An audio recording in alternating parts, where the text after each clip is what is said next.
गया तो इधर चिप्पी, कई बार इधर फट गया तो इधर चिप्पी, और कई बार चिप्पी भी फट जाता था तो चिप्पी के ऊपर चिप्पी लगा देते थे।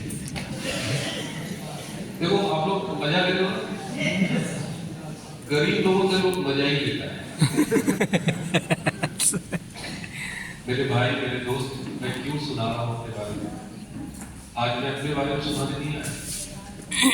कुछ लोग अपनी किस्मत का रोना रोते हैं, कुछ लोग अपने भाग्य का रोना रोते हैं, कहते हैं मैं बड़ा भागा हूँ, सोना छूता हूँ मिट्टी हो जाता है, मेरे किस्मत में गरीबी लिखा है, मेरे किस्मत में अभाव लिखा है।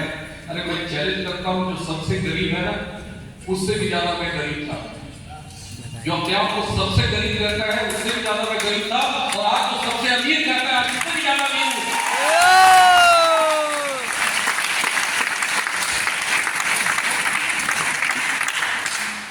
क्यों ऐसा क्यों?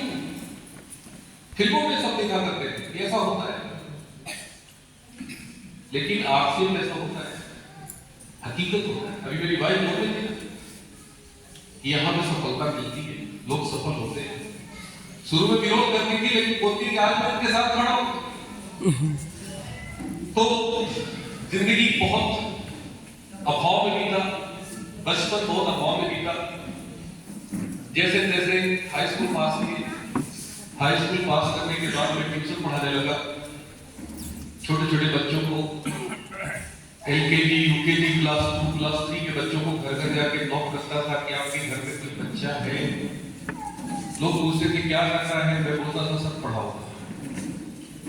सामने वाला कहता था अरे तुम तो खुद ही बच्चे हो, तुम क्या पढ़ाओगे? भाई हाई स्कूल पास करने के बाद क्या होगी? मैं कहता था सर मैं पढ़ाऊंगा आपके छोटे बच्चे को, एक दिन का 1 रुपया उनका, महीने का 30 रुपया। 10 बच्चे मिले गए थे, 300 रुपया ट्यूशन से कमाता था, उसी से अपनी पढ़ाई भी जारी रखा। मात्र 18 साल 3 महीना मेरी उम्र थी जब बैंक की वैकेंसी आई, DSRB लखनऊ। मैंने फॉर्म भरा, रिटन एग्जाम दिया, क्वालिफाई कर गए, इंटरव्यू हुआ, सेलेक्ट हो गए। पहली बार में मेरा सिलेक्शन हुआ यूनियन बैंक ऑफ इंडिया के लिए, और मात्र 20 साल की उम्र में उत्तर प्रदेश के वाराणसी जनपद में मेरा पोस्टिंग हुआ। वाराणसी रीजन में मोहम्मदाबाद कोना एक जगह है। मात्र 20 साल की उम्र में यूनियन बैंक में चला गया। बात तो मेरी जिंदगी ठीक हो गई, अच्छी हो गई, बहुत अच्छी तो नहीं थी, लेकिन छोटा भाई मेरा इंजीनियर हो गया, बड़े भाई मेरे चार्टर्ड अकाउंटेंट हैं, दिल्ली में IRCTC जिसका टिकट बनवाते हैं वहां पे GM के पोस्ट पे है। बड़े भाई रेलवे के कॉन्ट्रैक्टर हो गए। शादी हो गई मेरी स्टेट बैंक के चीफ मैनेजर, मेरे ससुर जी रिटायर कर गए, इकलौती बेटी हुई जिससे मेरी शादी हो गई। कोई परेशानी नहीं थी दोस्तों, बाद में सब कुछ ठीक हो गया। फिर मैंने RCM क्यों किया? सवाल है या नहीं है? आज जिस व्यक्ति को सबसे ज्यादा जरूरत है RCM की, और मैंने देखा है कि वही व्यक्ति RCM पर दुनिया भर का सवाल उठाता है, दुनिया भर की कमियां निकालता है। साइलेंट कीजिए। जिस व्यक्ति को जरूरत है वो व्यक्ति नहीं समझ रहा है, लेकिन मुझे तो जरूरत नहीं थी, मैं तो सेटल हो चुका था। फिर मैंने जानना चाहिए, यस, अच्छा कुछ ही लोग जानना चाहिए, यस यस यस, सभी जानना चाहिए, यस। क्या करेंगे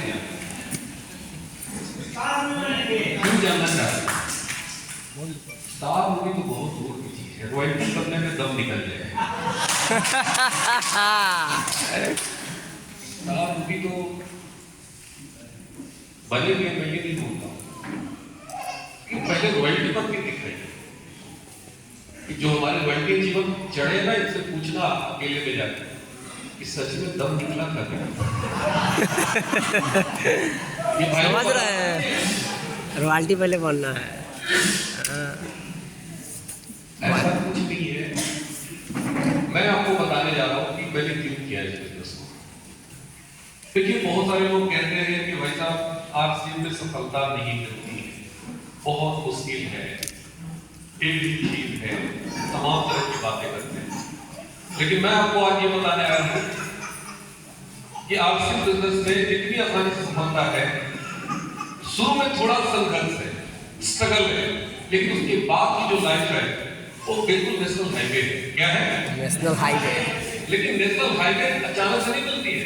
आप अपने गली कुची से निकलते हैं तो बहुत रफ होता है रास्ता, बहुत सकरी होती है गली, और उस सकरी गली से आपको अपने आप को निकालना है।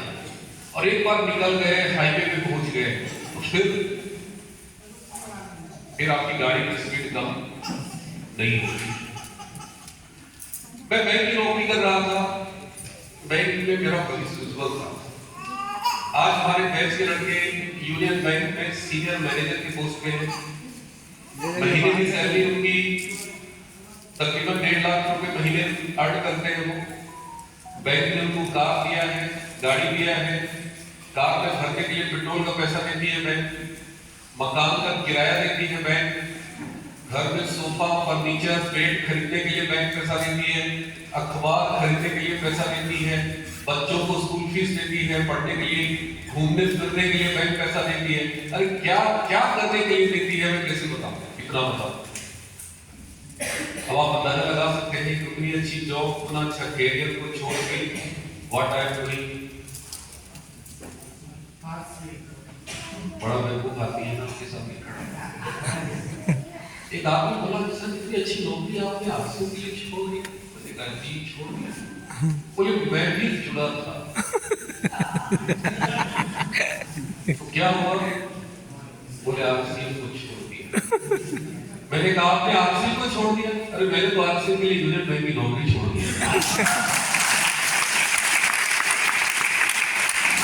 मैं वाराणसी से आ रहा था, ट्रेन में इतनी भीड़ थी। आपके मुजफ्फरपुर प्लेटफॉर्म से बाहर निकलने में मुझे आधे घंटे लग गए। मैं था रंजीत जी के साथ।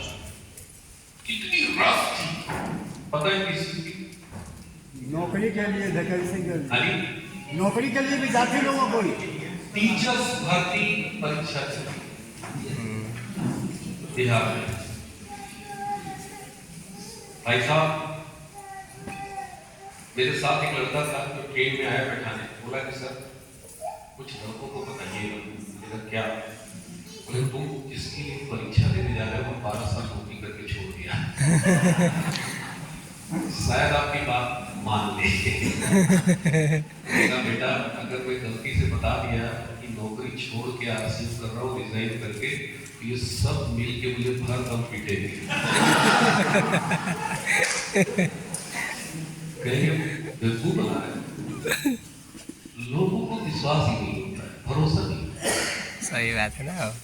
आप जरा सोचिए कि एक लड़का 15 साल पढ़ाई करता है, क्या सपना लेके? बोलिए कौन सी नौकरी? कलेक्टर बनने की नौकरी, डीएम बनने की नौकरी, एसपी बनने की नौकरी, कौन सी? Fourth grade, third grade. आज एक ग्रेजुएशन पढ़ने वाला लड़का, उससे पूछिए, अगर वो पार्ट 2 क्लियर कर चुका है, ग्रेजुएशन क्लियर कर चुका है, उससे एक सवाल पूछिए कि बेटा आगे क्या? घुमा के जाएगा। क्या पूछना है? बोलेगा एमए। फिर पूछिए आगे क्या? बोलेगा अभी सोचे, अभी सोचे, अभी सोचे। कब सोचेगा? कब? एक ग्रेजुएशन में पढ़ने वाला, बीए करने वाले स्टूडेंट की लाइफ आयु कितनी होगी? 21-22 साल। और 21-22 साल का लड़का क्या बोलता है? अभी सोचे। वो कब सोचता है पता है? जब उसकी शादी हो जाती है। और शादी होने के बाद भी नहीं सोचता, जब 2 बच्चे हो जाते हैं। और 2 बच्चे के बाद भी नहीं सोचता, जब वो दोनों बच्चे बड़े हो जाते हैं, जब उसकी पत्नी होती है कि इसको स्कूल में डालो, और मम्मी पापा हाथ खड़ा कर देते हैं कि तुमको भी पढ़ाया और तेरे बच्चों को भी पढ़ाऊंगा, ये होने वाला नहीं है।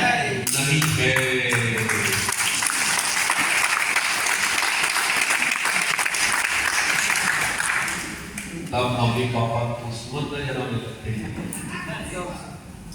आप ऐसे लोगों से मिलिए और कहेगा इस धरती पर सबसे बड़ा दुश्मन मेरा माँ बाप है। यस और नो? यस। अच्छा, माँ बाप का दोस्त है कि उस लड़के का दोस्त है? लड़के का। थोड़ा जोर से बोलिए। लड़के का। लेकिन दोस्त किसका रहता है? माँ बाप का। मैंने तो ऐसे लोगों को देखा है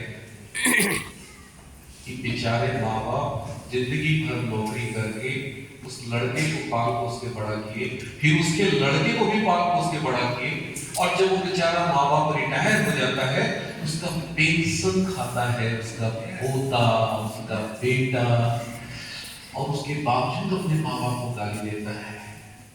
हमने देखा है बनारस में से आदि होता है। दीदी के लिए ताली हो जाती है।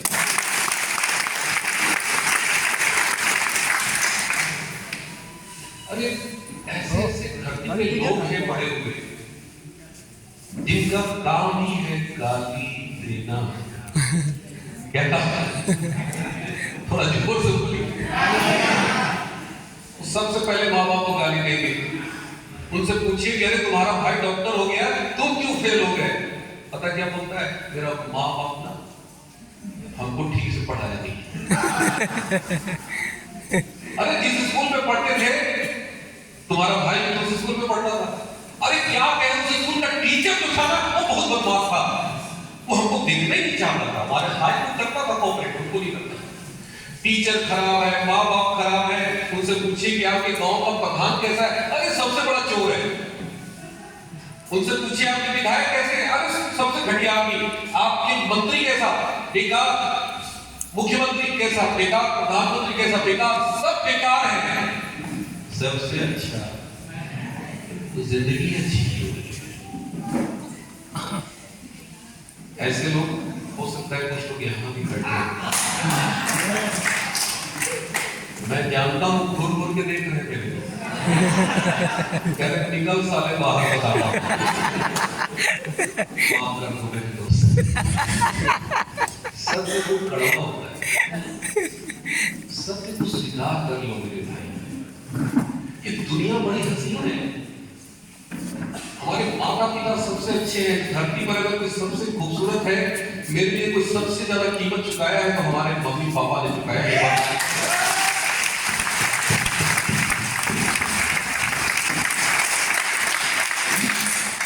हमारे स्कूल के टीचर बहुत अच्छे हैं। वो हमेशा से चाहते थे कि हम बड़ा होकर कुछ अच्छा करें। हमारे नेता सब बड़े अच्छे, कोई खराब नहीं। कहीं न कहीं खराबी हमारे दिमाग में है।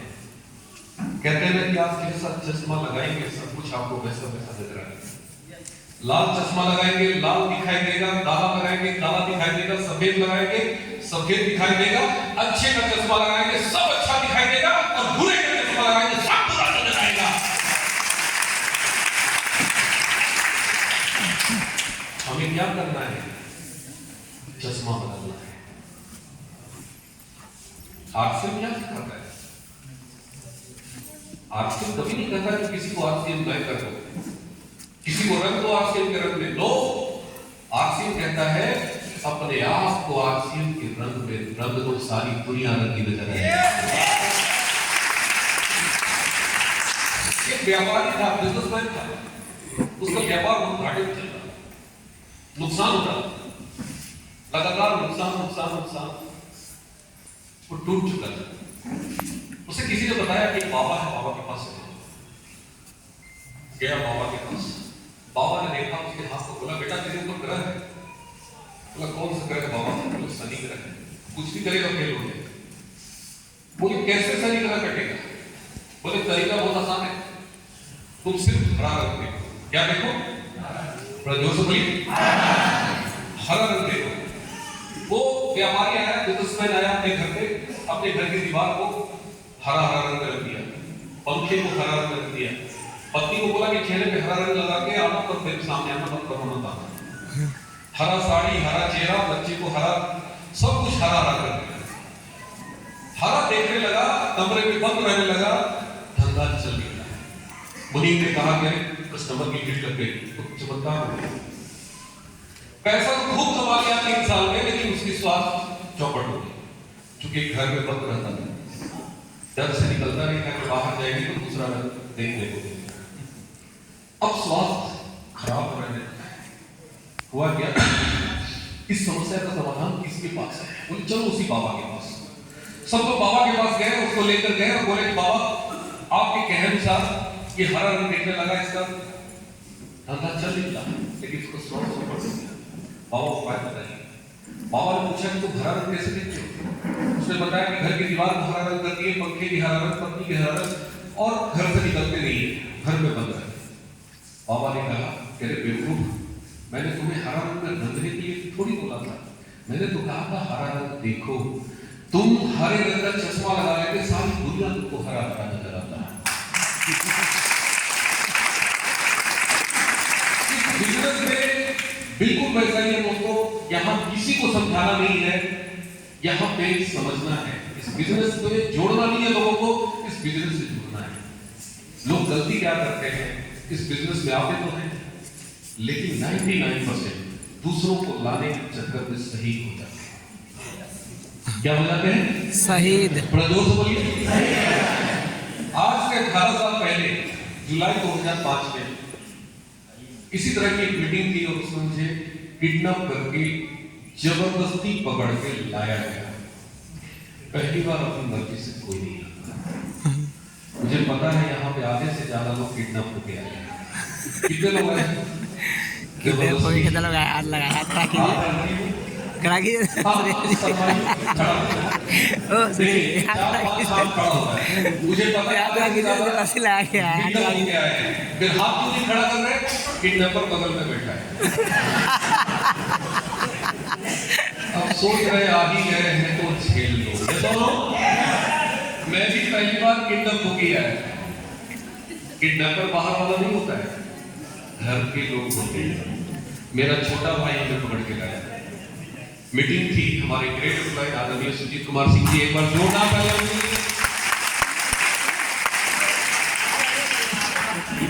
दोस्तों वहां पे जो बातें उन्होंने बताई, शुरुआत में बिल्कुल भरोसा नहीं। मुझे लगा कि ये सब झूठ बोलता है। कोई इनकम बता रहा था 50,000, मेरे दिमाग में चल रहा था इसको कंपनी ने झूठ बोलने के लिए 100 रुपया दिया होगा।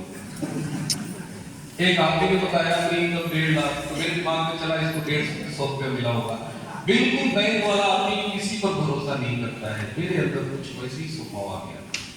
लेकिन सुजीत कुमार सिंह जी ने अपनी 1 महीने की इनकम अपनी 1 महीने की इनकम कितनी बताई? 1 महीने की इनकम 1 लाख।